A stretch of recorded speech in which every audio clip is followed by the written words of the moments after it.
of the United States of America and to the republic for which it stands, one nation, under God, indivisible, with liberty and justice for all.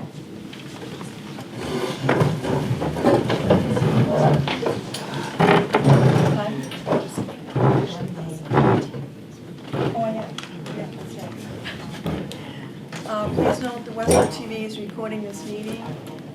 Do we have anyone here for open forum? No? Okay. Just checking. Mr. Edinburgh thought he would be at 1:30, so we might as well get started on other.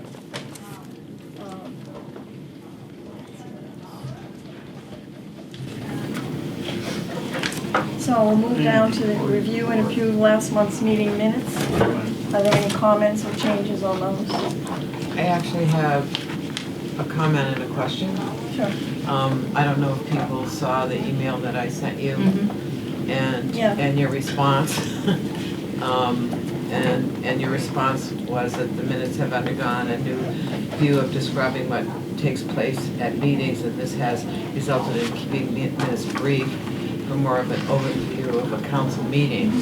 But we did discuss, not at great length, but we did discuss the new building and the issues with the new building. Like I say, not everything's going to be in. And something was brought up, Yeah. and that was not included in the minutes. And to me, that's more an omission than an overview, and I'm concerned. Okay. I agree. I think the minutes have become a little too brief. And there were other things that were discussed, such as some of the transportation questions, and none of that was in the minutes at all. So then my question is, who's responsible for deciding what actually goes in the minutes? We had a change of director, basically. So Kendra's You know, deciding? but also, let Kim answer that. I think one of the things that the minutes under the open meeting law are required to capture the vote, anytime a vote or a decision is made, and then sufficient information to identify topics that were discussed. Well, it doesn't have to be a transcript. There are minutes that will identify, especially if it's during sort of an open discussion, just bullet what other topics may have been brought up. So it sounds like maybe there's an opportunity to add that to the minutes. I was not at the last meeting, so I don't know the specifics, but potentially identify additionally council members raised and just pull it out some things to capture what was raised there. In terms of the minutes, ultimately it's the body that approves the minutes. So that's the body that, as far as the body approves the minutes. Again, the idea is that they capture sufficient information to document what was discussed, but not anything in detail. We don't typically attribute, follow, statement by statement and attribute it. Understand that, yeah. But capturing, at least generally, if topics were raised. The other thing we try to do is make sure any topic that is raised, that it's appropriately raised, as in it's on the agenda. And that's why most of the agendas now have a section where future agenda items is a bullet. So if there's something that's not on this agenda, but comes up as a topic of discussion, it's appropriate for the chair to kind of stop discussion because it's not an item and identify, like we can circle back to it when we talk about future agenda items and put it on the future agenda. So there's the sort of caution that anything that's on the agenda is what you're able to discuss. And certainly there are many times with many boards and committees that other things get raised during the conversations of items on the agenda, but you have to make sure that the scope of the discussion really fits what's on the agenda. So to the extent that things came up, they can be identified as bulleted items, and then certainly if there's an interest in having further discussion at a future meeting, That's what the intent of having discussion about future agenda items is. Yeah, well, I think the issue about the library came up because we were voting on whether we were supporting the pool, if I remember correctly. And somebody came and made a presentation about the pool, and then that led to a general conversation about the building itself. And I don't have a problem with it being just a bullet item, and then if more discussion is warranted, we can ask to have it added to the agenda. I certainly think that votes obviously are important, but to me, it's a little too overview and not enough substance. I think the other thing I would urge, if individual members have suggestions for ways to amend the minutes, to send them to Kendra or the chair.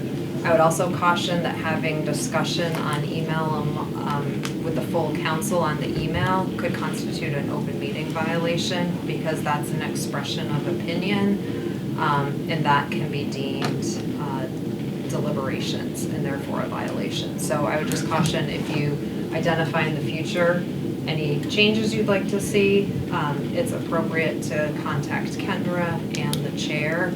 I would just be cautious about having the discussion with the full board by email.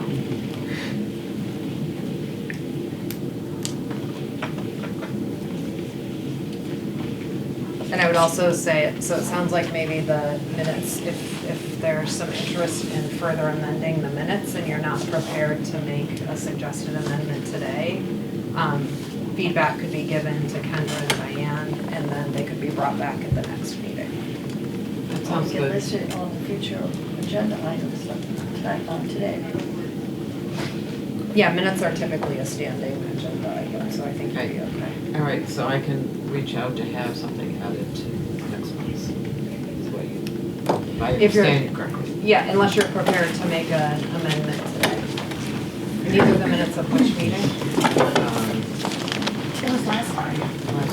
The 8th, December 8th. Okay.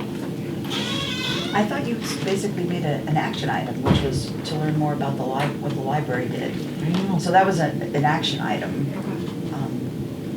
Yeah, so I agree with you, yes. And there was some discussion about subcommittees, which Guido filled me in on. So that's not, but it never got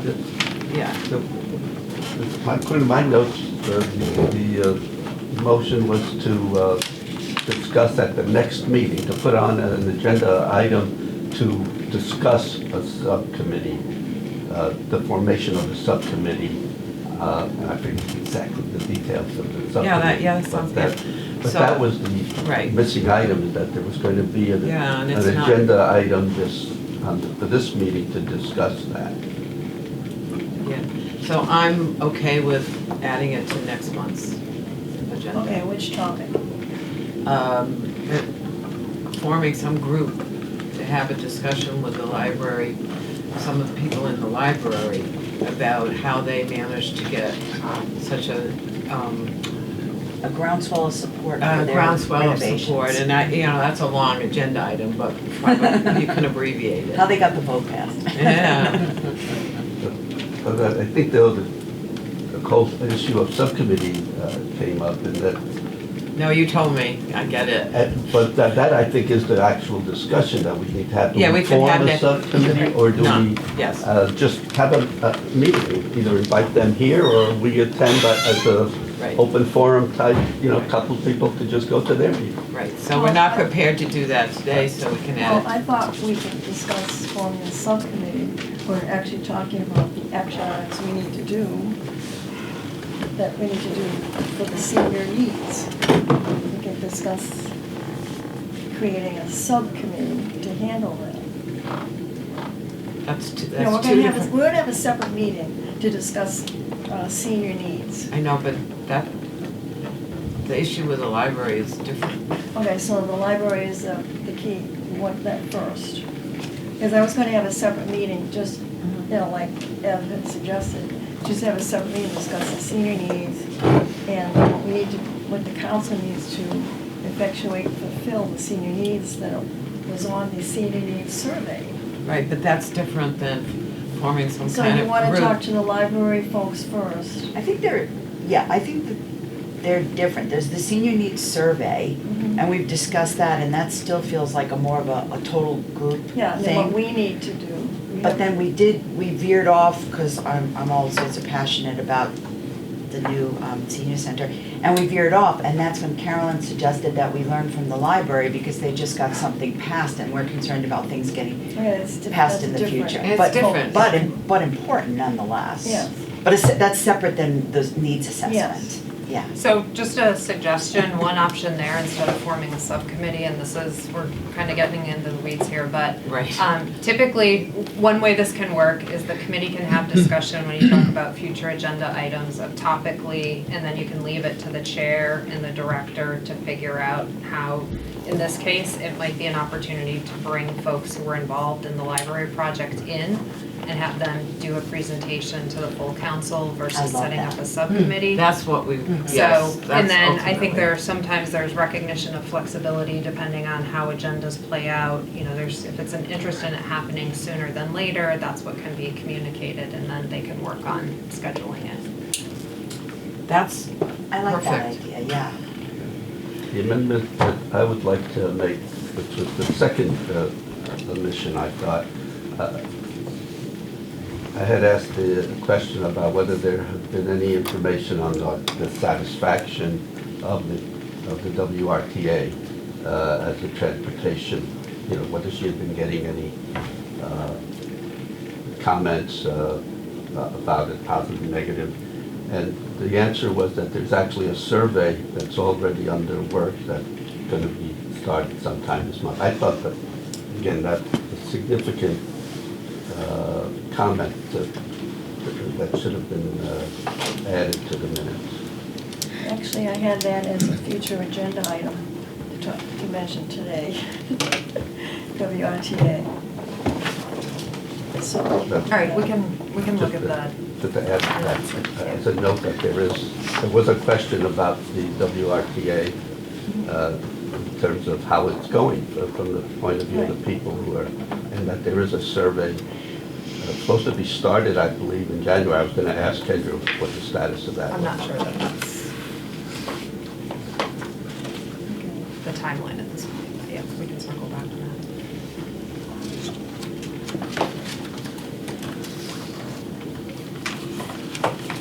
That's potentially something she could do under her director's report at the next meeting. Okay. So since it seems that there are a few items missing from the December 8th meetings, how do we address that? Sorry, that's what I was trying to say before. If anybody wants to propose amendments to the minutes today, and the body could accept those to document the things that you feel are missing, that's one option. The alternative is to bring them back at the next meeting, to provide that feedback. Again, avoid doing it in an email to the full council. But if you have specific feedback, get it to Kendra and Diane. They can revise the minutes and bring them back at the next meeting. So do we approve these meetings, these notes, even though we feel they're not complete? It seems like there are several things that people feel are missing, so I would suggest if you want to, if anybody's prepared to make their amendment today, Kristen can capture it, and then the minutes that are produced and published could contain those, and you could vote to approve them as amended today. Or you can table the minutes and look at, so you have time to actually look at the amended version and then approve them at your next meeting. So we wouldn't say that we would move to accept the minutes as discussed for future agenda or something to that effect? We No, you'd wouldn't- be approved. Wouldn't approve them at all at this meeting if nobody wants to set. That would be my recommendation. Yes. Because if you know that you're approving something that you're gonna come back and amend, and it seems like there's potentially a couple of amendments, it might be cleaner to just wait. So, Do we have to move to table it? No. Just, You would not have a Don't approve it. motion if you don't have a motion Just in a skip over it. second. No motion to approve. And it would just be noted in the minutes for today that the minutes will come back next time. I think that's sort of where we're all at, don't you think? Sounds reasonable. Sounds reasonable to me. And then we can work on the wording. Right. Another comment on minutes before we get off minutes, and that is the timing. Again, in order to have a valid response time for reviewing the minutes, they need to come out earlier, not the few days before the end of the week before the meeting. For a while there, we were getting them within 10 days to 2 weeks after the meeting, which gave us 2 weeks to review them and send them back. I'll talk to Kendra. Part of it is, I think there's a recognition, the more time people have, the time to review, but it's also balancing the workload, so. But I also, think it if might be there are clear. actions, this is true for any group I've ever been with, if there are any actions, until you Right. get the minutes, Understood. you tend to put them aside, and then if it's too late, if you only get them within a few days of the next meeting, there's no time to No, act on understood. the actions. Yep. I can share that with Kendra. Thank you.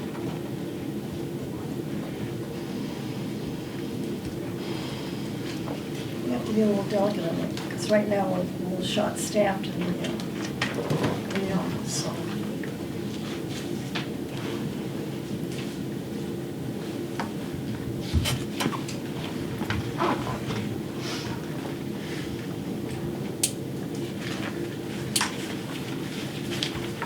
Okay, so we're tabling the December minutes. No motion.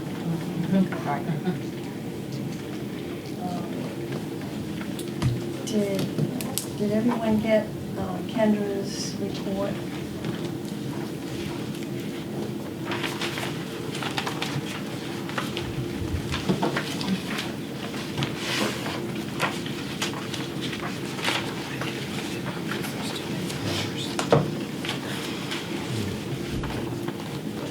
I would like to say that I think Kendra did a very good job with that grant that she got for the cultural programming.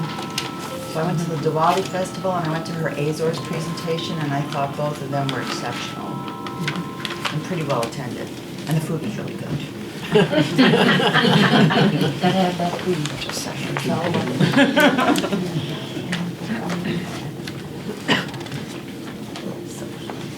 I think all the programs are getting pretty good attendance. It seems like the same people over and over, so of course, for future, there is an opportunity. With every problem, there's an opportunity. So it would be nice if more people attended, but yeah. Diwali was fun, we had dancers and everything. They were very good. Yeah.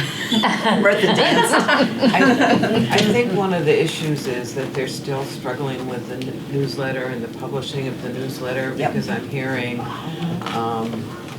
from different people that where there's usually newsletters, there aren't newsletters. I did ask to have, and you can tell me what you think, but I did ask to have an electronic version of the minutes sent to where I live at Orchard Hill.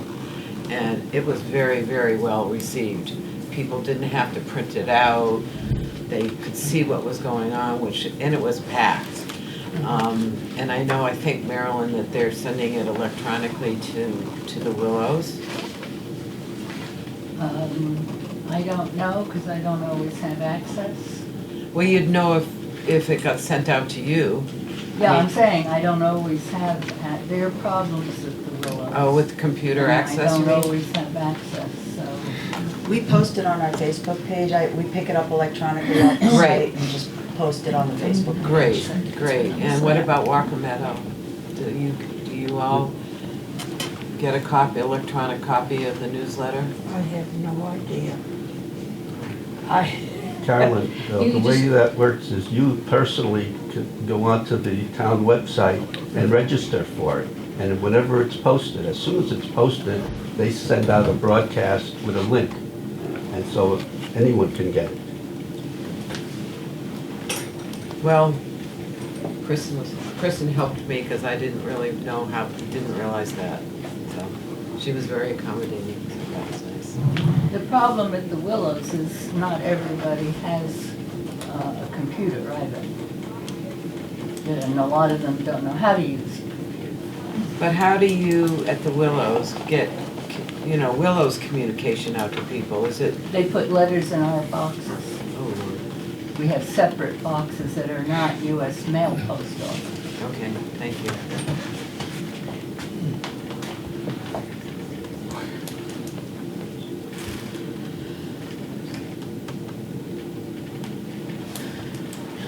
Okay.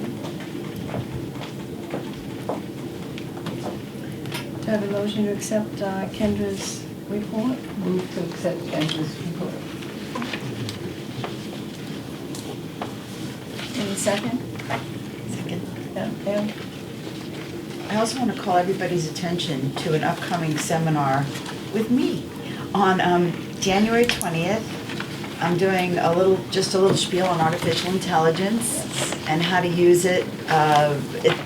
It's so simple and so fun, and I would love to share it with anybody who wants to learn. And I heard root beer floats are involved. I don't know. So I hope you'll all be there and bring your friends. Do you know what time it is? Does it say? I want to say 2, but I don't remember. It could be 2. It wasn't to lunch and learn, but they're bringing It says floats anyway. Yeah. What day you go? I'll tell you that in one Tuesday. second. 2 o'clock. It's Tuesday, yeah, It's on the at calendar. 2 o'clock. Yeah, so come, bring your friends. I have two at home place. One can- I'll bring you a document and you'll see how fun it can be. Okay. Okay, we have a motion on the table, we have a first and a second, do we have approval? For what? Yes. We have- Oh, yes. We need to approve it all as a body, we had a first and a second. Okay. So moved, Kristen.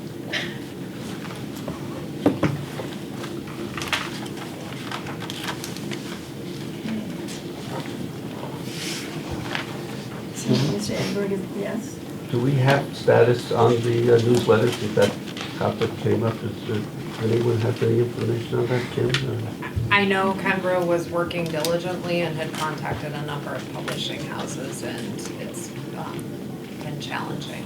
She mentioned a key responsibility of the new person would be that, to replace Mary Ellen. Yeah, but our issue is the actual publishing of it and doing so in a way that we first of all comply with procurement laws and have the publisher fund the publication to the extent that we were able to in the past. So she's been working with a couple of different places, and I don't know exactly where it stands.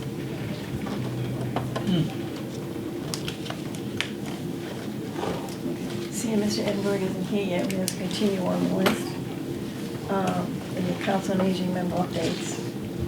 First, I want to thank Marilyn for sending out the Thanksgiving and Christmas cards to the staff. Marilyn. Sorry? I said, first we want to thank you on behalf of the council of sending out the Thanksgiving cards and Christmas cards to the staff.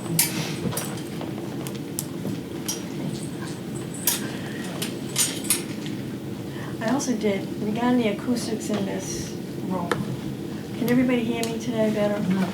Terrific. Well, No. well, Just gotta speak a little bit we louder. made sure the blower was off. I called this morning, first thing, turned the blower off. So as far as, can you hear me better today without the blower? It's better, yeah. Okay. And I did ask Karen, we had a discussion on the phone about maybe having some mics available or something, but I guess it's not feasible. Yeah, sorry, excuse me. Definitely not going to wire this room for microphones for 12 people when we're community centers on the horizon. I mean, that's really expensive. That would be kind of unfortunately. But I think, Diane and I had talked about it, and I called today too, Diane. I just built it into our calendar. So I did not call, I'm sorry. I sent Kendra a message and said, just a reminder, to have the blower shut off. And she said she would forward it on over to Yeah, them. I called Chris So this yeah, morning, so we were getting it from a lot of doing the same places. thing. So the mic that she uses in the big room won't work in here? Well, I mean, Yes, you they're can portable. use that for us to wire mic everyone, that's not gonna work, but if the senior center already has a microphone that's, Yeah. but they have it tied into, some kind of system, right, that's in the building. If Like, there's an We interest could in meeting, possibly do that, actually. if there's an interest in meeting in a space that's wired, I would suggest that we think about having the meetings at Town Hall and Memorial Hall, because the room is set up and there's, Actually, we could. There are speakers in this room, and there's a control at the doorway there that you can turn on and off, and this room is always off, because the way it works, each of these separate areas is controlled. So that microphone broadcasts everywhere, and if your room is enabled for it, you hear it. So we'd have to just go and turn off all the other rooms. And then we could have the speakers in here. Karen might wanna test respond. if that So translates. maybe I mean, try it later. The problem we would have is you have one microphone. Right.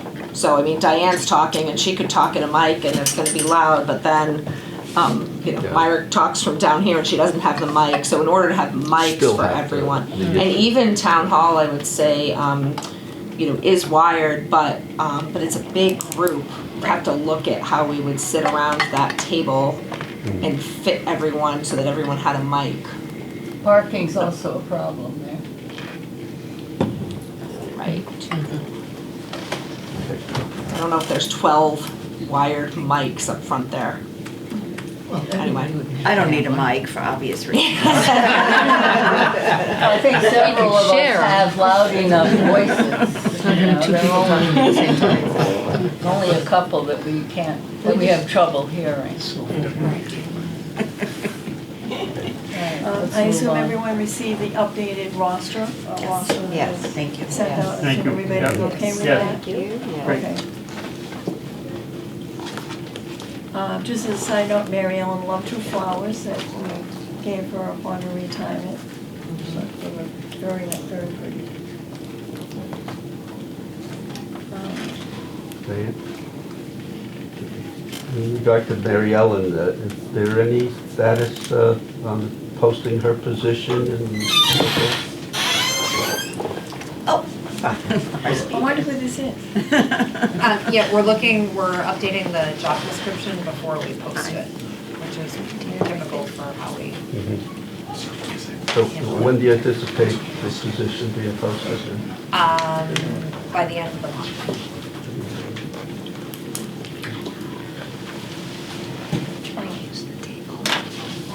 Welcome, Ms. Edinburgh. You need time to set up? Just need to plug in. Move around.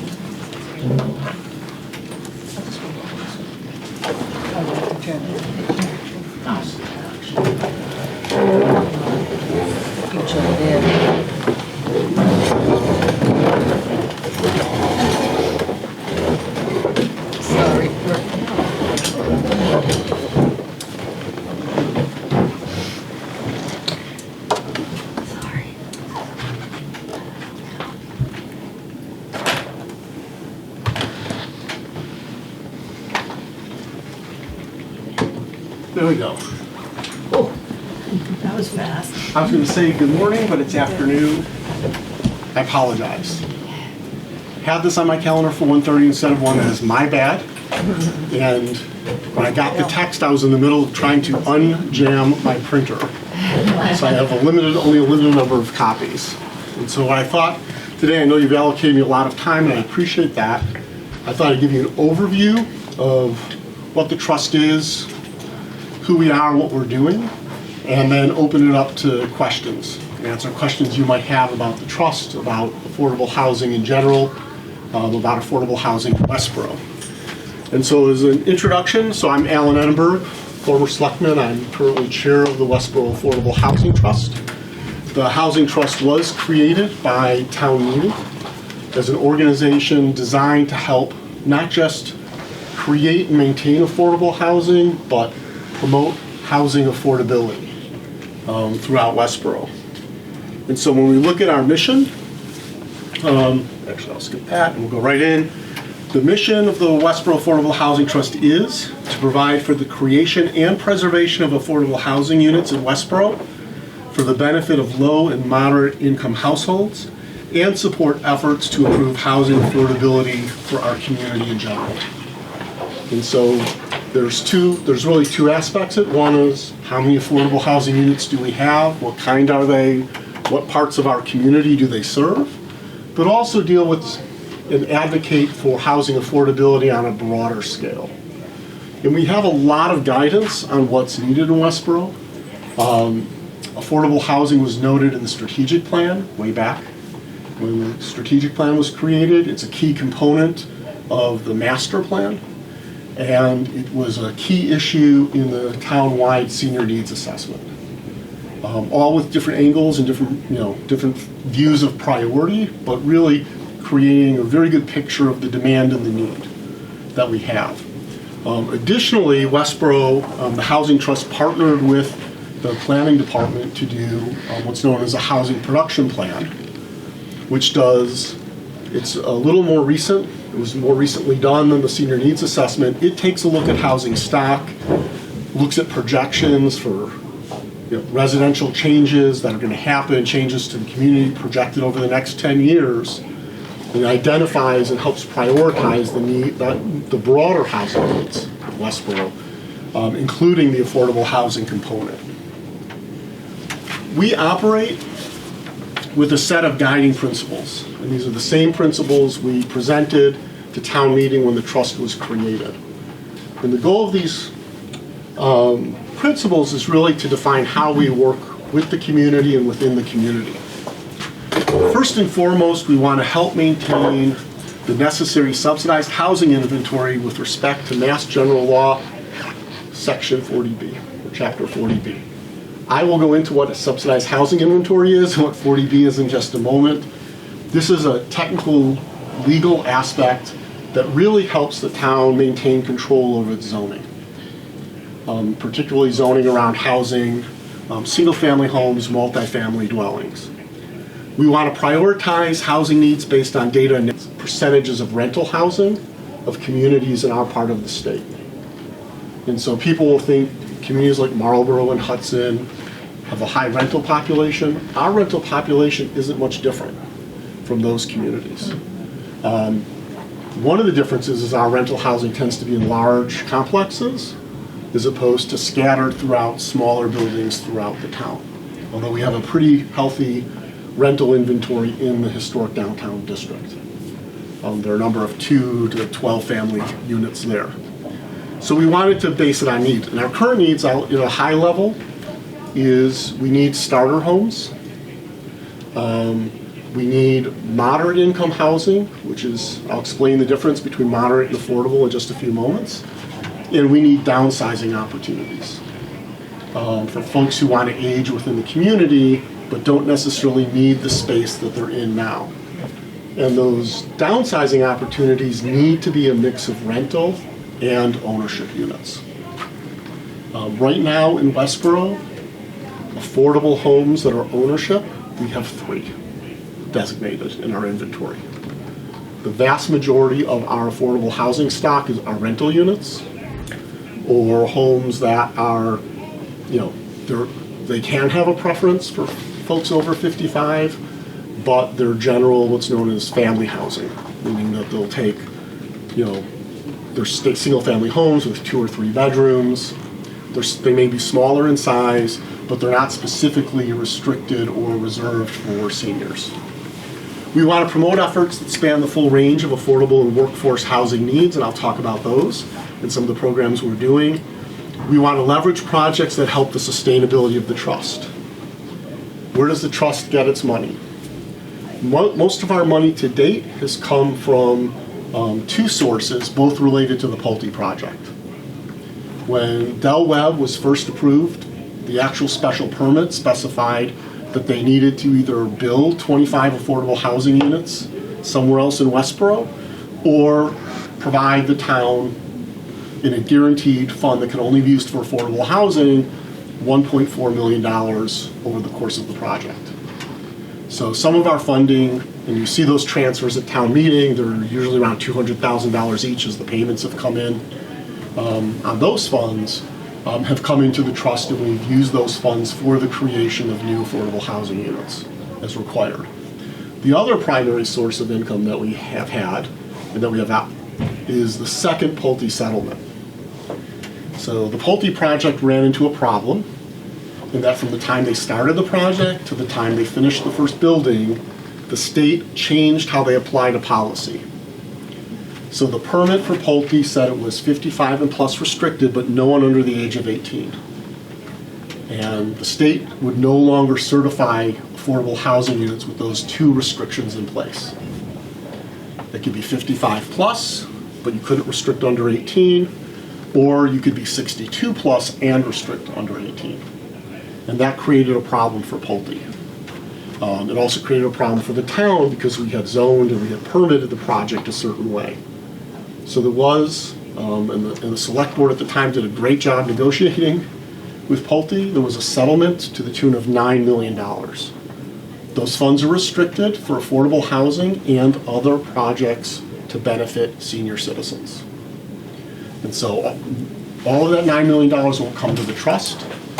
It can be used for other things. The upfit of the new senior center is a potential.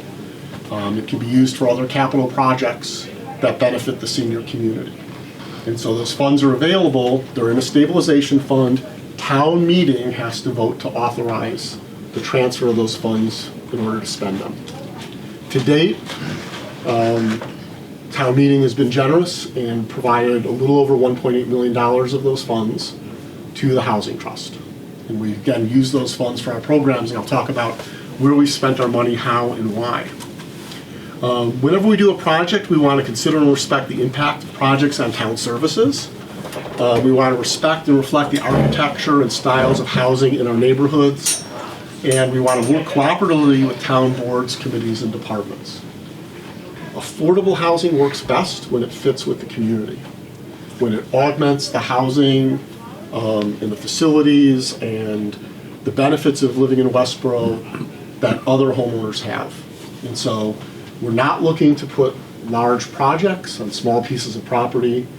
We're not looking to force projects into communities.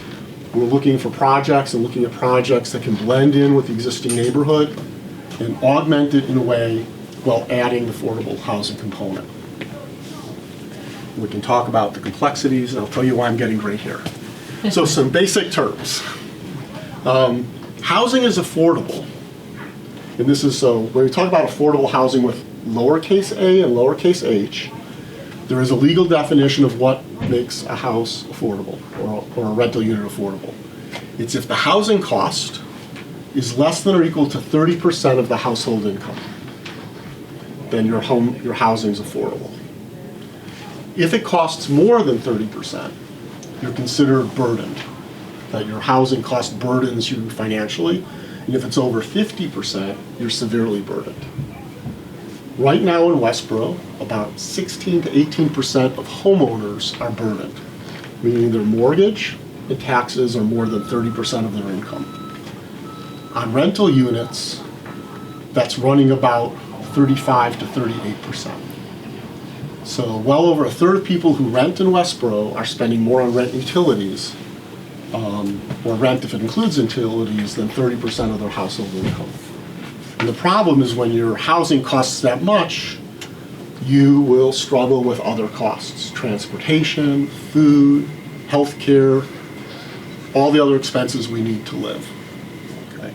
Affordable housing, by definition, means the housing is affordable to households at or below 80% of what's known as the area median income. Right now in 2025, the area median income for Westborough, which is part of south and eastern Worcester County, for a family of four is considered to be $122,200 a year. 80% of that is around $96,000 a year. So if you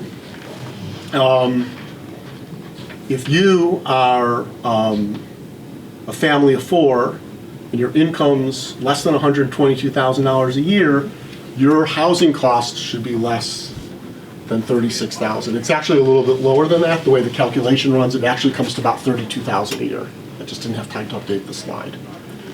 So if you're spending more than 32,000 a year in rent and utilities and you make this average income, you're burdened.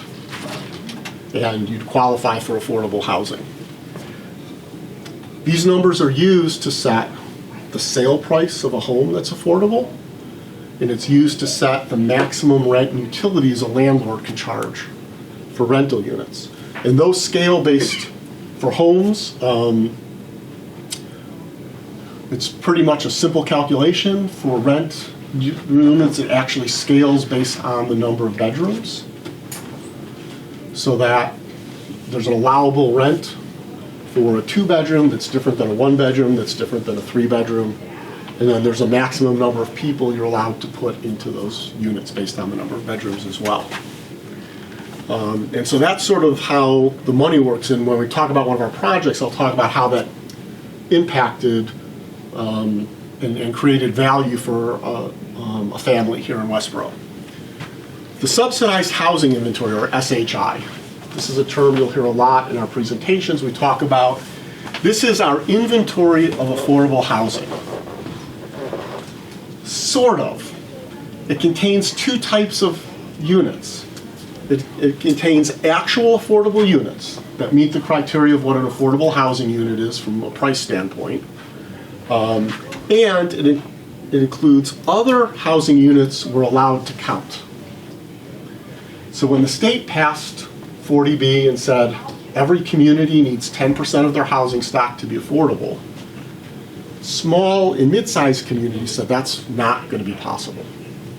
We can't do it. There's not that much development in our community, there's not that much available land. How do we do it? And so there was a compromise struck in the law. And the compromise is that if it's a multifamily rental project or development, and 25% of the units are affordable, you get to count all of the units on your inventory, even though only 25% are affordable. It just makes it confusing. It would have been, and the reality is that we run actual affordable units in Westborough right now are between 5 and 6% of our total housing units. If they had written a law that said 5% have to be absolute affordable housing, it would have been simple and the end result would have been the same. Instead, we have this very complicated formula that gets used to count, and it's based off the census every 20 years. And I'll show some numbers and how that works and sort of how we project and plan to make sure it happens, okay? The impact of not complying with Chapter 40B is that if you're not compliant, developers can bypass your local zoning. They can say, oh, this neighborhood is for single-family homes, we're going to put in a 5-story apartment complex. And the town is fundamentally powerless to stop it. We can put certain criteria on it and things of that nature. The planning board doesn't get to issue the permit. It automatically goes to something called a comprehensive permit from the Zoning Board of Appeals.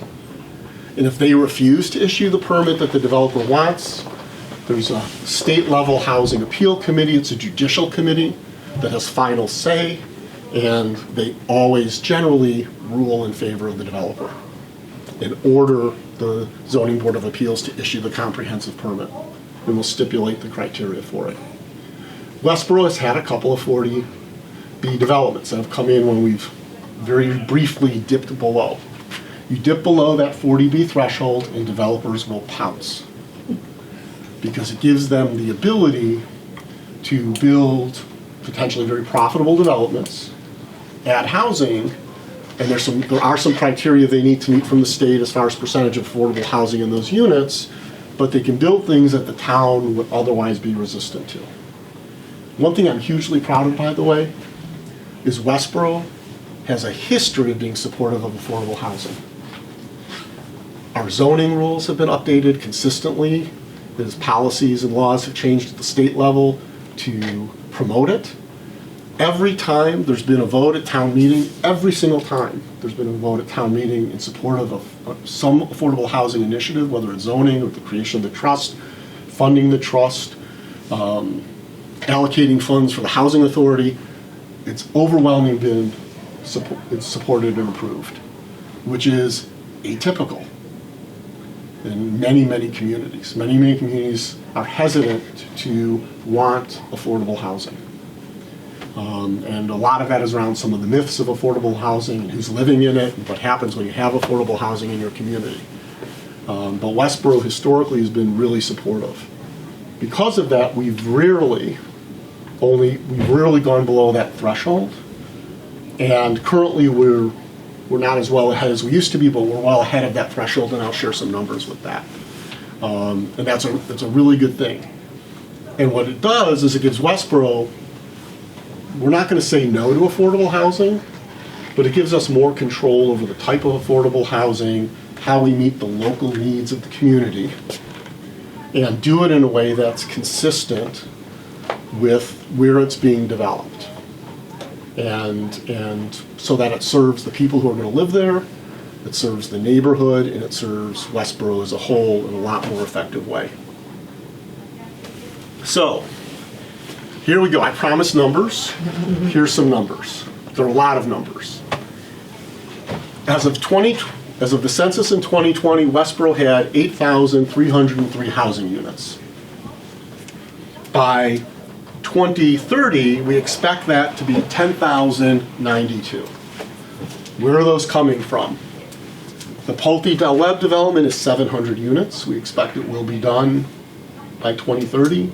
Maybe one building or two buildings won't be, but at least 600 of the 700 units will be there. 1830 Lyman Street, where Staples and Home Goods are going to be rebuilt as retail on the first floor, apartments above. 25 Connector Road, it was an extended stay hotel. It's converting to long-term rentals with 109 units. Fisher Street, there's a permitted development for small, single, one-bedroom rental units, 18 of them. The Ridings 2 is a development in the southwest corner of town that connects to a development in Grafton. There's 19 homes there. That was permitted, by the way, before we had inclusionary zoning, so there's no affordable component to that. Village Commons is a project that was just approved with 19 units. A lot of development in Westborough is currently subdivision of property. Someone has a piece of property, there's one home on it, it's big enough to subdivide, they build a second or two additional homes. We saw that when the Blueberry lady's house went down, the property was subdivided and two big homes went up. Those are below the threshold for acquiring affordable housing, but they do add to the inventory. And so we knew that 38 of those types of homes were built, and we projected another 100 through the end of the decade. And most recently, there's been a proposal for 388, it's actually now 389 units. No, sorry, it's 388 units along Route 9 and the intersection of 135. Some north of Route 9, some south. We've heard that Ferris Development wants to build a project with 225 apartments or condos. The state auctioned off some property on Lyman Street earlier this year. The trust bid on the property. We were not successful. It went for about twice as much as what we felt we could fairly and reasonably budget for. That state auction requires so many units per acre, so there will be at least 19. Potentially it could be more. And then the Fisher Street project, I doubt it's going to happen by 2030 at this point, but there was a phase 2 plan with another 22 units. So these are sort of the projects we know about or that have been permitted or some averages that we expect to predict. And what we do is we look at best case and worst case. So the town's current inclusionary zoning rules say that 20% of the units need to be affordable or moderate income. And it's really 15% have to be affordable, that 80% threshold we talked about. Moderate income is 120%. So families that make a little bit more but may not be able to afford a market rate unit or market rate home, we can have units designated as moderate income now in these developments. So what we looked at, again here is, and here's an example of that SHI rule. 1830 Lyman Street at the Staples Plaza there is going to be 132 units. Initially, only 26 would be affordable, which is 20%, which was the bylaw at that point in time when it was permitted. By giving the developer a subsidy, he's increased the 26 affordable units to 25%, or 33 units, which means we get to count all 132 in the inventory. So the impact of that is where today we're at about 11.7% SHI. With the two subsidies we provided, we can be as high as 13%. We figure we'll be somewhere between 12.8 and 13% for 2030. And so we're keeping ourselves above the affordable unit. Again, we can't stop development, but by working with the developers, we're able to both increase the number of affordable homes and protect our subsidized housing inventory. So I have a question. When Yeah. you say that you negotiated a subsidy, what exactly do you mean by subsidy? The housing trust paid the developer to offset the lost income by having additional affordable rental units. So money, you're talking about money. Cash money. Okay. And we have and the amount of the subsidy is based on the needs. Ooh, went too far back, and it's based on the project's finances as well, and what the developer needs. Basically, what we've learned is that if we can offer a subsidy that is basically the difference between having a market rate and affordable units for a certain period of time, the developers can invest that money and cover that difference in perpetuity, right? And that's sort of the model. And it goes to how they're financing the project, their capitalization rate, what their lenders and investors need for return. We look at all of those financials and we come up and negotiate a number and other terms and conditions. The other aspect of offering a subsidy is we're able to put other stipulations on when we give the money. It's not just the increase in unit. So for example, both the 1830 and 25 Connector Road projects now have a residential preference, which means when the units become available, if there's someone on the wait list who's a resident of Westborough, works in Westborough, is a town employee in Westborough, is someone over 55 who has lived within Westborough within a certain number of prior years, and certain classes of veterans and individuals with disabilities, if they're on the wait list, they go first. They get preference. That's excellent. Okay, and that preference is in perpetuity as well as the affordability of these units. Thank you. That was very informative. Looking forward, right? This is, why are we looking forward to 2050? Because planning for affordable housing and development takes time. Okay, there's a long lead time on these projects. The development along Route 9, they've been working on that, coming up with that project for 8 years. Okay, and then it hits the town, and it's like, whoa, this is happening all of a sudden, and it's a shock and a surprise, but we're looking long term. And planning to make sure we have enough affordable housing, you have to sort of start planning now for what's going to happen 10 years from now, or 15 years from now, so that the zoning's in place, and other rules we might want, and we understand what our needs are going to be. And so when we looked at the numbers, and there are a couple of things here, so I'm just going to sort of focus on our best case with the subsidies. Part of this was to show the impact of having the subsidies, and some other factors that we're watching. So best case with subsidies In 2030, we'll be at 12.97%. We're estimating the number of new units that'll get built in that decade and the percentage that'll be affordable. And we do that for 2040, 2050, and we'll end up at 11.5, which is good because there's a margin of error in our estimates and our calculations. Okay. If we haven't done the subsidies that we did, we could be 10.72 or even 9.21 or 9.4. We could have fallen below by 2040 and 2050. And that relates to the fact that it's all the ratios of what gets developed and what happens over time. So we're happy that we've been able to provide a good measure of protection for the town and our zoning so we can manage and plan things in a way that works best for the community. And I'm happy to hash through the numbers.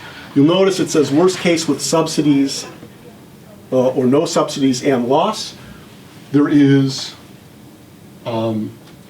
one development in town, senior affordable apartments, whose agreement with the state for affordable housing ends in 2035. Okay. However, there is a Massachusetts Supreme Judicial Court case that says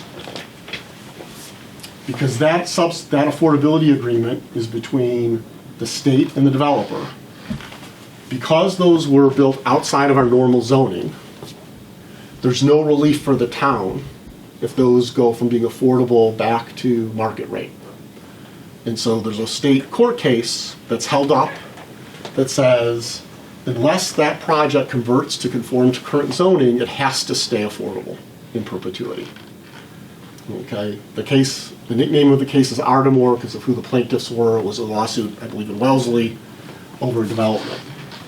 Okay, we had another developer, another property owner in town,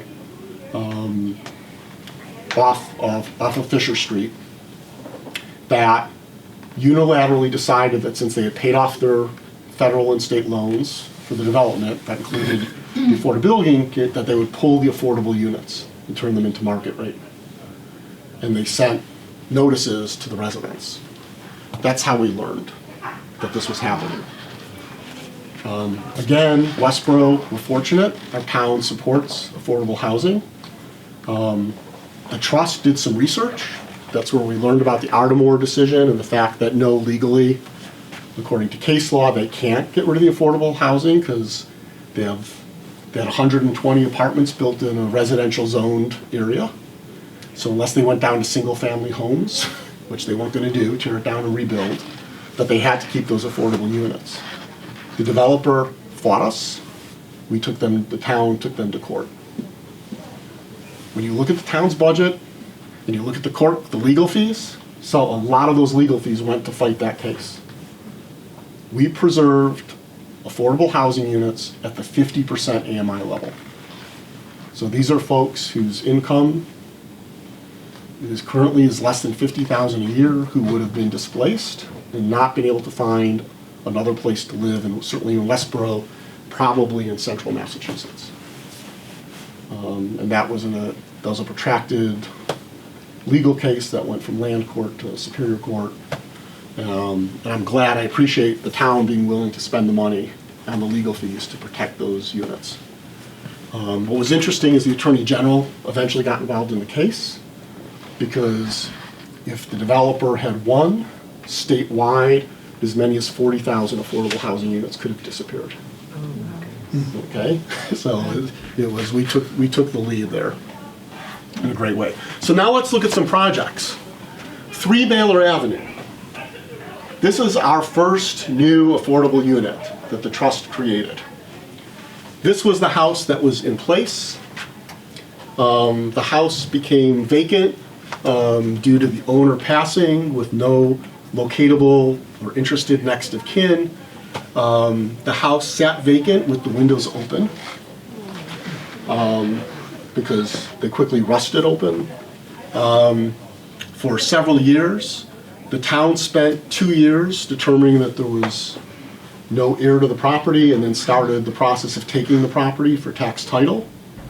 That goes through the state attorney general's office and the courts. They redid the search. It took another 2 years for them to tell the town you can do it. And for them, the town, it takes another 6 to 12 months to actually take the property. The town was in possession of the property.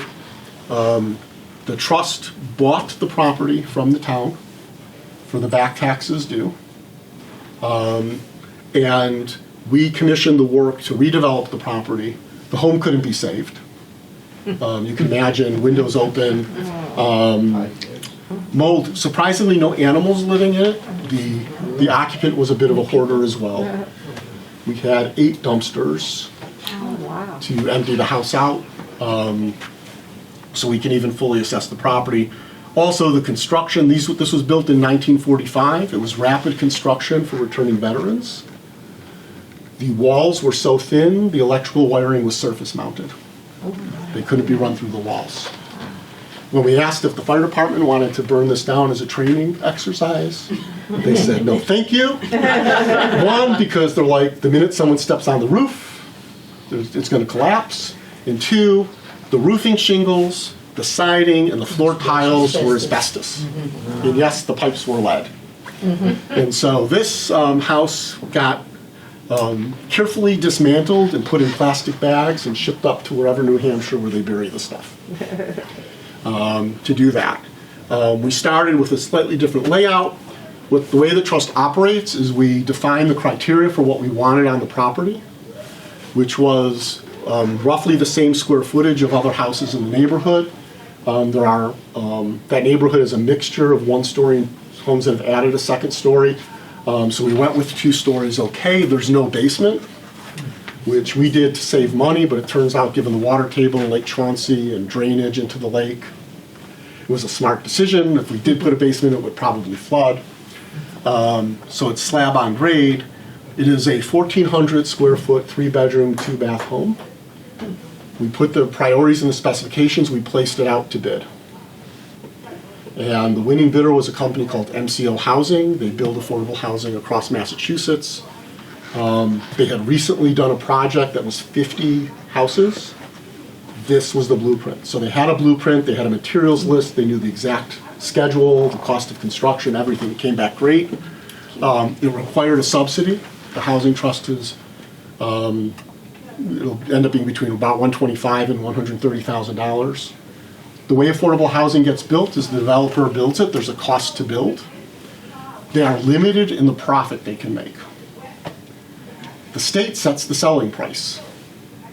This house sold for $247,900. Comparables in the neighborhood today are in the $440,000 to $480,000 range. So it's a huge discount off of market rate. But in order to do that, his building costs was higher than the $247,000.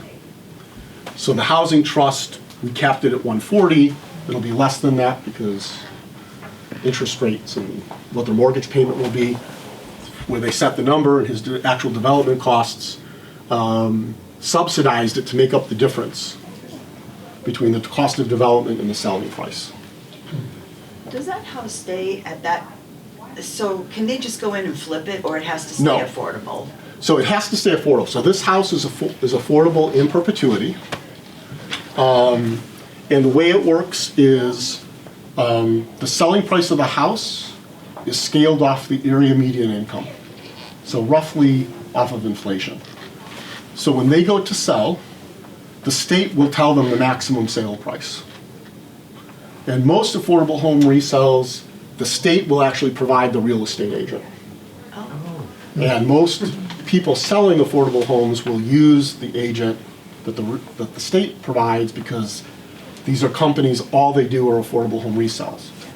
Whenever this home goes up for sale, well, as the initial, there was a lottery for this. So the trust hired a company that's licensed by the state to do lotteries. We had 47 households apply, 42 qualified financially. And there was a random drawing out of a bucket to create an order, and then the order gets adjusted because we had a local preference. And because this is a 3-bedroom, a household with the number of people who need a 3-bedroom who can't live in a 2-bedroom also go up the list, okay, to fill that need. Which means when we build affordable housing, you want a mix of 2 bedrooms and 1 bedrooms so that you have housing stock available for 1 and 2 person households and not just 4, 5, 6, 7 person households, right? You want to meet that need. And so that project, they picked the winner, they're going through the process of closing. There's some final inspections that need to happen on the property, and the family should move in later in the next couple months. Another program we ran a pilot rental assistance program. We had done one during COVID. During COVID, the Youth and Family Services, the town getting calls from people who were losing their job and couldn't make the rent. The trust had some available funds. We did an emergency rental assistance program partnering with Youth and Family Services, and we prevented 17 evictions by literally helping people pay part of their rent for 1, 2, or 3 months, just to get them over that initial hurdle. We ran a pilot to see if we could if there was a need to do something more sustainable. We provided grants up to 2 months of rental assistance based on immediate needs. We assisted over a dozen households with the funds we allocated. We are now looking for a source of funds where we could reactivate this program and make it sustainable without using the Pulte money or CPA funds that might come to us. Okay. I mentioned the program subsidies. These are the subsidies we provided: 1830 Lyman Street and 25 Connector Road. You'll notice it's about the same number of unit increase in very different subsidies. Again, this is based on the finances of the project to make it worthwhile. 18 Lyman came first and had a huge immediate impact. The original developers for 25 Connector Road, this was the first project in Massachusetts. And so they're actually very, very willing to do this because we were teaching them the ropes about the affordable housing rules in Massachusetts. And they wanted this to get approved quickly, and they felt that agreeing to more affordable housing would make them more appealing to the planning board and to the community when they went for their special permit. So our current project that we're working on, the current large project we're working on, is we're calling HB Cottages. It was originally expected to be between 12 and 20 units of affordable housing. There are 2 properties, 45 High Street Extension and 6 Beach Street, which is downtown off of South Street, and it's in the Vintonville historic area. We're looking at a mixture of starter homes and senior 55 plus restricted housing. The reason being, again, we mentioned there aren't many ownership units. Deeded is affordable for 55 plus age restricted, and we want to increase that inventory. We know there's a need for people who want to downsize and stay in the community. And as far as the family units, that sort of covers everyone else. And so we're looking at a 1/3, 2/3 mix. And 70% of the units would be low resident preference, as we talked about. Okay, the scope of this project is changing. This was our original concept. Normally, when a project happens, when a developer wants to do a project, they come up with the design, and they submit an application to the planning board, and next thing you know, the community advocate publishes it, and boom, there it is. But the plan is already there. The Housing Trust wanted to take, again, going back to our guiding principles, a different approach. Because what we need to do is we need to write a request for proposal and send it out to developers. We have the ability to put requirements and restrictions and preferences into the RFP to limit what the developer thinks they want to do. So we can limit the number of units, we can limit the height of the buildings, we can stipulate the ratios. We can say we want this many 1-bedroom or 2-bedroom preferably, right? And we can put those factors in. That gives us the ability to require the developers address the needs of the community and the desire of the community, the neighborhood and the broader community in their initial proposal. So you're not at the permitting phase fighting things. It's sort of like it's like getting a pre-approved for your mortgage, right? If you know how much you think you can spend, it changes the homes you look for, the developers, and developers like that because it increases certainty, right? The less time they spend going through permitting later on, the less expensive the project is. If they can plan for certain types of homes and number of units and number of bedrooms, then they can manage the financing piece. And they'll know what the subsidy might need to be. And it's more certain. The more certainty the developer has when they put together their proposal, the lower the cost it is for the proposal. And so we started, the trust owns both parcels. We've done survey work, we've had informal meetings with conservation because High Street has some wetlands and abuts wetlands. And so we wanted to understand what was allowed and what's not, and what would be acceptable. We've done engineering work with respect to utilities, existing easements. We've done soil testing for contamination. Baylor Avenue, by the way, we found that in 2004, an oil company dumped 150 gallons of home heating oil in the house, in the backyard, by mistake, honest mistake. It was cleaned up, but the DEP, when they finished and signed off the project, said no more worries, never registered the depth of the cleanup. It wasn't in any of the paperwork. So when our developer goes for his construction loan, his lender's like, wait a minute. So we ended up, they were concerned that any seepage under the foundation wasn't cleaned up. And so the trust went in and we drilled core samples through the foundation to retest the soil to make sure it was clean. And it came up clean. But knowing that the floor is asbestos, it wasn't just bring a drill and do a core sample, it was bring in the guys in hazmat suits and asbestos monitoring team and water and all that other stuff so we don't create the dust and drill the core samples, right? These are the things you run into, developers run into, the trust runs into. And we've done some site planning. And what we did is we did some initial concepts, okay? Concepts that give us a picture of what's possible. The more units we build, the more affordable it is to build the units and the more likely we are to get state and federal funding. So there's that. It's also the more units we can provide to the community. But the more units you build, the higher the density, the more traffic, the more people, the potentially greater impact on town services. You want to strike that balance. You want a project that can be financed and be built. You want to meet as much of the needs of the community, but you want to do it in a way that fits with the community as well and is welcomed. And so to do that, we did a couple of things. We went to the town's business one-stop. I'm sure you've heard about that before, pre-permitting, talking to all the departments to get their feedback. And we learned things, like on Beach Street, we need to add a fire hydrant if we're going to build more than 1 or 2 units, which we want to do, okay? And we know the rules. We know where we can't build at High Street, or how far we have to be away from the border of the property, etc. And we refined the concepts. We had a community engagement meeting.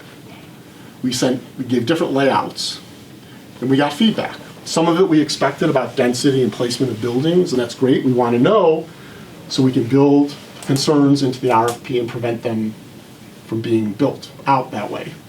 There were some things we hadn't considered.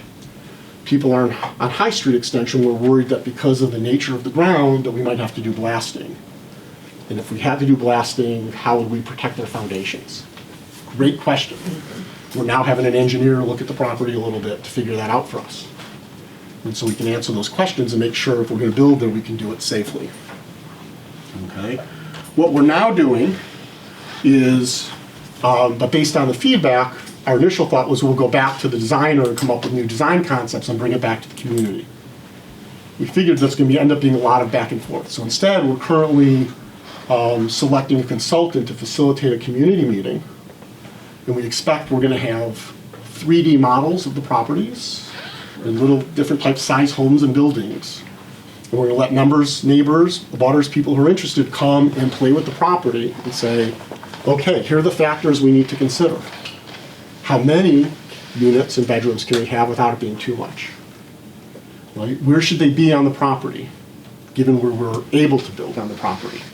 At Beach Street, some people came to us and said, we don't care how many units you build as long as you do them all at the back of the property. Well, the abutters from the street behind said, we don't really care as long as it's at the front of the property. Right? Okay, so we know it's got to be somewhere in between. In issues like parking, right? And where's the snow storage gonna be? And where's the postal box, because you can't deliver to individual homes anymore, right? You have one of those stanchions, where's that gonna be? And, in the Beach Street, where do we put the fire hydrant that we need for the fire department? And can the ladder truck get in and out safely? Can an ambulance turn around and leave quickly rather than have to slowly back up if it's an emergency, right? All those factors will come in, we'll play with them, and we'll get feedback from the community. And from there, we'll be able to say, okay, here's what we require in the RFP, here's our preferences, here are things that are acceptable, and here's a couple things that we might have to live with. And sort of come up with the best balance of all of the factors we need to come into play. Then we'll go to the RFP. We'll get the bids, we'll review them, we'll pick a winner. There's some negotiation that happens there. When we sign what's known as a land use agreement with the developer, at that point, the developer will finalize plans, and then for them, the process starts over. They have to apply to the Zoning Board of Appeals for the comprehensive permit. Public hearings, conservation will need to be, there'll be meetings of conservation, there'll be meetings with the Historical Commission. All those are public meetings and public hearings that the public can have additional input to. So our strategy was to get as much public input before the RFP to minimize the number of issues that the developer might face afterwards. And that's one, so that the community knows we're taking their concerns to heart and want them to help guide the project. And secondly, to reduce the risk for the developer so it's more cost effective to build the units, less cost to the developer, less subsidy from the trust, less dependency on the state for financing. I can get into the process if we want, but I thought of this, given the time, I should open it for questions. Yes? So I don't know whether you can answer this question or not, but obviously our focus is on the senior community.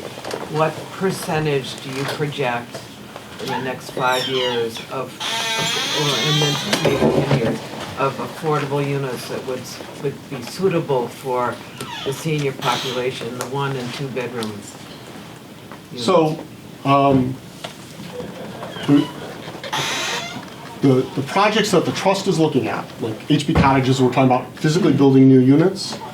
We don't know if we're going to have any 3-bedroom units. We're seeing a mix of 1-bedroom and 2-bedroom units there. It may end up being all 2 bedrooms. One of the issues we've learned with senior housing is that even though as a household they might only need 1 bedroom, having a 2nd bedroom is valuable if they ever need in-home care or want in-home care, because then you have a private space for the caretaker, and that's not only better for the owner, the resident, but the caretaker, and actually makes it easier to find caretakers because they're not sleeping on a couch and stuff like that, right? It works out better. And so we're taking all of those into effect. When we look at even the 2 projects where we've provided rental subsidies, the majority of those units are 1-bedroom and 2-bedroom, and a total of 70% of the affordable units will have the residential preference, which includes 55 plus. And so they're Sorry, what was suitable. the percentage? 70% of the affordable units will be identified as residential preference. So that, and if you're 55 plus, that counts towards the residential preference. If you're a Westborough resident and 55 plus, you get 2 points, right? You move up the list. I have 2 questions. Is the Sharp building considered affordable housing, buildings like that, or does that have a different demarcation? So the Sharp building is affordable housing, but it doesn't count for Westborough because it's a state facility and it's temporary. Oh, It's not designed for long-term housing. It's not shelter, it's transitional. it's transitional. Yeah. So these are folks who are out of a shelter, they're generally waiting, they're on the CHAMPS list statewide to find a place to live, and they're waiting. Okay, and my next question is, I live in Nadoa. Yep. And there's the 1.4 million that they gave, and then there's the 9 million. And it's earmarked for, is it for senior affordable housing, or is it for senior causes, or what's that for? The 1.4 million is only for the creation of new affordable housing. Okay, The 9 million is for the creation of affordable housing and other projects for seniors. much of that is left? Well, so the way the 9 million works is anytime Del Webb says the building's done, we want a certificate of occupancy, they write a check for a little over $648,000. Because there's 14 buildings, 9 divided by 14 is whatever, okay?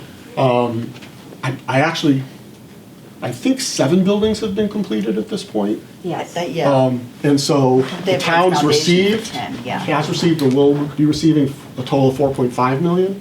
1.8 and some change has gone to the trust. The rest is still sitting in that fund. 1.8 million goes to the trust. Has gone to the trust. Okay, The and then, rest is in the fund. and the fund, so what does one have to do to get a hold of that fund if it's for senior causes and housing? So for senior housing, those requests would come predominantly from one of two places. It would come from the Westborough Housing Authority, Okay, or it would come from the trust. If a private developer wanted to do affordable housing for seniors in a larger component, they could come to the town directly. It is a warrant article that goes on town meeting that says we want to transfer a certain amount of money from that fund to the trust or the housing authority or to whoever specifically restricted for this use. But in any case, the Pulte Fund is only for senior affordable housing, either Or- regular? There has to be a senior component. Of that. Our understanding is the way the ZBA wrote it, there has to be a senior component to the affordable housing, Okay. or, senior stuff, so let me just Or- ask the No, no, obvious no. question. No, senior affordable housing. No, it's not or just. the obvious question is, is, You're talking could any about of that be accessible to a new senior center? yes, well, absolutely. Oh, So stop spending, no, no, use it for housing, but don't spend the rest. Well, no, so, when the settlement was reached, the expectation is that the housing trust and potentially the housing authority would get somewhere between 4 and 6 million of the 9, and somewhere between 3 and 5 would be other projects. But again, right now, the trust won't ask for that money until we can say this is what it's going to be used for. And we don't have a use for it at this point in time. The town might. So I was on the select board when the building was bought. The expectation was that the town would go to town meeting and say, for the upfit of the senior center, that portion, we want to use some of the Del Webb money to defray the costs. So we don't have to borrow for it. And that money was also that Del Webb didn't have to put in affordable housing, it was that this, So how you got the there? first 1.4 million was negotiated. They reduced the number of affordable units. The second was negotiated because the state said, we will not certify any affordable units on the property. And Del Webb, by zoning and by special permit, had to have affordable units.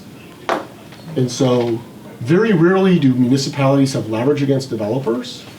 Del Webb people who had owners who had bought their units, who they were paying to stay somewhere else because they couldn't close, because the town couldn't issue a certificate of occupancy because there weren't affordable units in the buildings. And so the leverage we had with Del Webb is, you pay us something, or we don't issue the certificate of occupancy, and every single day you lose money. Now, Upton, Del Webb built a nearly identical development in Upton that ran into the exact same issue, and the Upton Planning Board changed the special permit to let them add 18 and under without asking for anything in return. Okay, so when I tell you, thank town staff, the town manager, assistant town manager, thank the select board. Ian Johnson actually led that negotiation. John Steinberg did incredible work. So they originally, with the loss of 70 affordable units, they originally offered $1.4 million. John Steinberg said, wait a minute, if you sell those at market rate instead of affordable rate, you should give us 17 million. And then the negotiation happened. So my takeaway is that there's $3 to $5 million for other senior programs in the Right. future, like Yeah. the senior center. Yes. In the town meeting, Duly noted. town meeting gets to make that decision. Okay. And Yes, and where it should be. currently, the people that attend the town meetings think in their heads that the town's gonna have to cough up new funds to finish the senior center. Not everybody thinks that, excuse me. Thank Not you. everyone. Thank No. you. I have to leave, and I'm not, if I could share. This man and his team are brilliant. Unbelievable. If you can think of the number of free hours that he has given this community on this alone, let alone a selectman, and what they have accomplished, I dipped my toe in it and walked away from it when you started years ago. But it's amazing what they have done, and we all, and the more you can share how much is done by this committee is outstanding. So, And it is the whole team of trustees. We are fortunate we have a really good team. Ed Bain, who many of you know, he's a numbers guy and a financial guy. And so talking to developers, the spreadsheets he's built and the analysis he's done have been amazing. Hank Roush, everyone is familiar with Hank. He comes to us, he'd been volunteering with Habitat for Humanity for over 2 decades, to the point where they named an award after him. And he was the first recipient for his work. He understands the process and the rules. Kate Storm, who joined us, she's a PhD in social work. She brings the human element in a very real and meaningful way, and gets us, we sometimes get caught in the rules and the numbers and stuff, and she brings in the people and says, let's not forget the people we're doing this for and the people who are going to be their neighbors, right? And so, Mark Silverberg is very committed to affordable housing. He's our select board representative. So we're very fortunate that we have a really good team of people who care and who sort of see this as a passion. When I first started getting involved in affordable housing, my son, who's much younger than he was now at the time, said, I know why you picked affordable housing, Dad, because it's easy. It's easy to fix. Right? How's that easy? It's not, right? It's up there with healthcare, right? There's Can we get copies of your presentation? I have a couple copies here in black and white. I will send copies.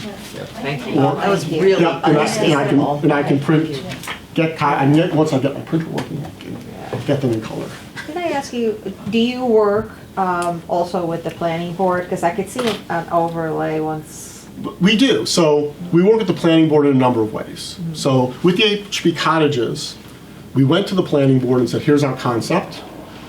And what we want to do with it, the planning board has because it's going to be what's known as a friendly 40B. So we're not going to follow local zoning, but because of the affordability component is high enough, we don't need to. The zoning board can issue the permit. It's friendly because if the zoning board says no, we can't appeal the decision, right? So the town does have control, but not the planning board. So when we went to the planning board was we asked if we could come to them and do a what if and say, if you were the permitting authority, what would you want us to do differently than we're planning? What restrictions would you put on? What things would you encourage us to do? It's another form of community input, right? And so we work with them on that. We worked with the planning board when they were permitting 1830 Lyman and 25 Connector Road. We let them know that we were discussing a subsidy. They built the fact that there's a subsidy and the requirements of the subsidy into the special permit. So the developers couldn't get a building permit until the subsidy agreements were signed. And they won't get occupancy certificates until the subsidy is paid out and settled, that they've met all the requirements of the subsidy. And so that gives the trust leverage to enforce the agreement over time as well. And it's a very cooperative relationship. And we help the planning department. We co-funded the housing production plan. The planning department was under budget on a study. It had the funds allocated, not enough to cover the housing production plan. The trust made up the difference and funded it so it could get done. Having a housing production plan gives the town all sorts of leverage with the state for grants and funding, not just for affordable housing, but even for road projects and things of that nature. And if a developer comes in and tries to do something they shouldn't, the fact that we have a housing production plan that's been accepted by the state gives us some legal leverage that we wouldn't otherwise have. One more question. Does the trust have to obtain any demographics just to kind of stay ahead of the game? Like, for example, we expect growth in Westborough in this age group and this much in the other group. I don't know if that's, Do we have to? No. Do we? Yes. okay. But do you have current information that's We like do. real current? Yeah, so we have current information that estimates, actual estimates up through 2025, because they haven't done it. So we're connected with a quasi-state agency. It's a nonprofit that's funded by the state called the Massachusetts Housing Partnership, or MHP. They run a data service. And so once a year, or even now twice a year, they update the stats on every city and town as far as housing units and all sorts of demographic information. They're pulling it from the semi-annual census check-ins that are done. Occasionally, you may have gotten an envelope like 4 years after the census was completed saying, hey, can you give us some updated information? The census spot checks, and then they also scour land records and other demographic data. Okay. So we pull data from the school, from DESI, we pull data from MHP. We're constantly looking at the data as we look at our plans. And that's publicly available? And that's public, I mean, all the information we're using is publicly available. The big documents that we're using right now, because it's the most recent poll, is the housing production plan. And the predecessor, the second most recent set of data was the townwide senior needs assessment. They actually took data that we had generated 6 months before that project was done and took it and updated it. There's data, some of these data sets also fed the master plan as well. Just to wrap it up, how do we apply for this money for the senior center? Is there a process? Once we get a handle on what the cost is gonna look like, is there a process that we It's can? gonna kill me. ask? No. No. Is the entities in town that are managing the project and looking at how it's going to get financed will generate how much they think they need from that fund, Right. given its purposes, and pull together the warrant article for it. But it's in, if you go look at the presentations for the senior center, for the upfitting, and you look at the detail, because there was some great work done on how it's going to be financed. The mitigation fund from Pulte is listed as a source of revenue. It's part of the plan. Okay. Okay, It should happen. that's very exciting. And the good news is for that upfit, there's a veterans component. There could be veteran grants, not only from government, but from private organizations that can help with that component. And the town's very aggressive with grant getting now, which is fabulous. That was very understandable, thank you. Thank you. I apologize for being late and having no lines. Nope. It's Monday. You more than made up Ellen, for if it. you send the presentation, we can print copies and save you from having to do Fix my that with printer? your printer. I need to fix the printer anyways, but that's okay. I can get that. Thank you. Thank you very much. Thank My you. pleasure. Thank you. Very informative. Thank you. How can we get a copy of the financing plan that he discussed and and the piece that's coming? All of the materials from the project are on the website, so I can send you a link. Perfect, thank you. That was very, very informative. It's Thank another you. reason I love this town and this state. It's good, like, seriously, could we live in a better place? My bag over here. And I know you may have some other things on the agenda. If people have other questions, I can sit and wait till the meeting's over. I'm not shy, I've gotten all my questions. I'm good, you did great. Okay. If in the future people have any questions, you can go to the Housing Trust's website. There's a link. We'll get the email. We'll answer it. Thank you. Thank you. I'm like, cha-ching, okay. I think you probably just want to figure, what's your next meeting? Just, well, I was gonna have it January 26th. That's your Yeah, propose that date and see if it works. But it would be just, I was just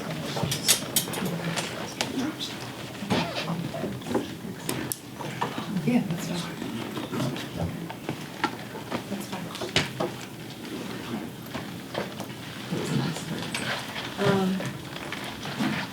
I was going to have a separate meeting just for the needs assessment, and Kim will give us a summary of what we need to focus on to fulfill those needs. And I was looking at a January 26th date. Is everyone available for that? What day is that? Monday. Mondays from now. I don't have my date with me. I don't know if it's Kendra available that day. Is Just Kendra available? an informal meeting about the needs assessments.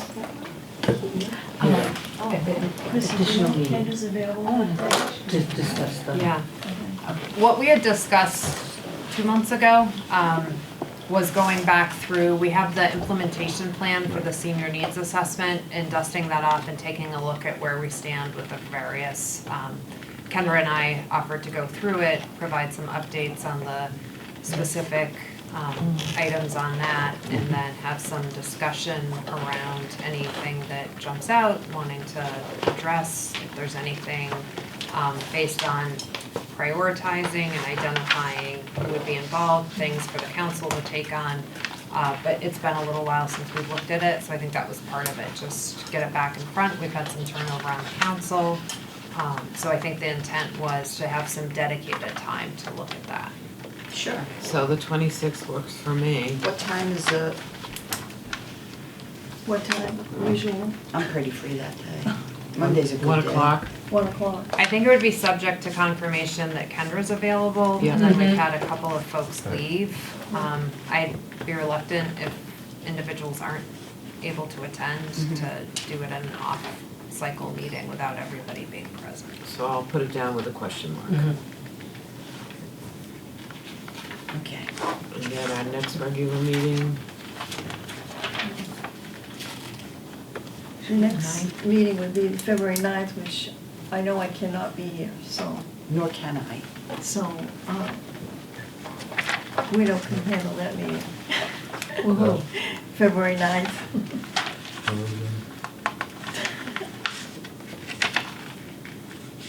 What do you want to put it out to another day, or? Hun? I could catch it if you want, but if not, if you want to just offer an alternate date, that's okay. Me offer another date, or? I don't know, He has we've a- got two of you that Is the can't make 16th a it. holiday? I'm gone the rest of the month, that The one. 16th Oh. is President's Day. So that's, That's a holiday, Yeah. that becomes off. That's the- 16th 's a holiday, right? yeah, that's Yes. that's a holiday. So that will put us to the end of February. Unless you did another day the week of the 9th.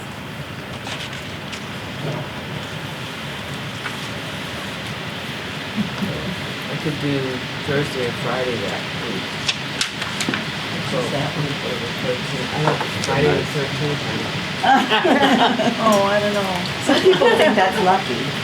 Yeah, not in my lifetime. But that's a half day here. It would have to be a morning Oh, meeting, That's- which is fine, it can happen if that works for folks. Which day was that? 13th February. The 13th? We were looking at the 13th.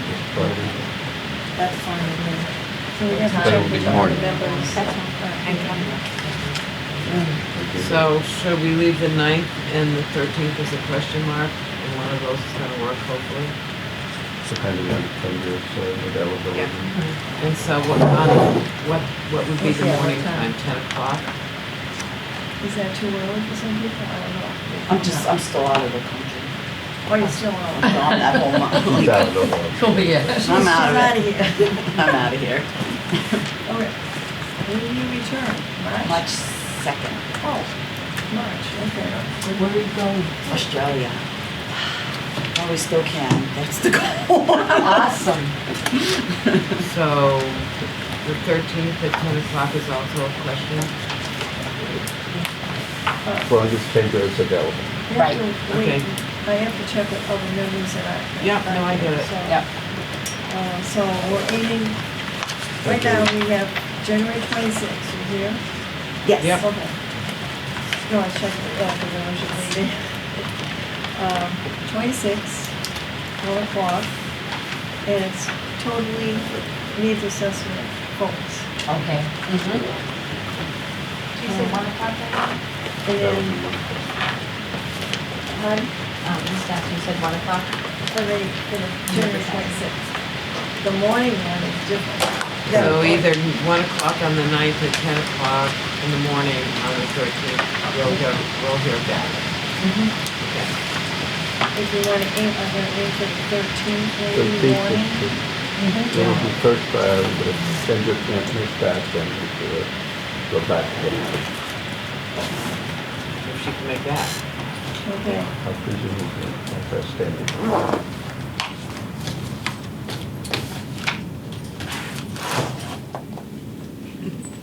Question mark. Contact us. January 26th at 1, meets. February 13th. 10 o'clock. Okay. I'll notify others and see how that goes. Okay, thank you. Otherwise, we're back to the 9th. 2 of us will be out of here. All right, thank you. Would We you need a like motion to would you adjourn. take the motion to adjourn? adjourn. Motion to adjourn.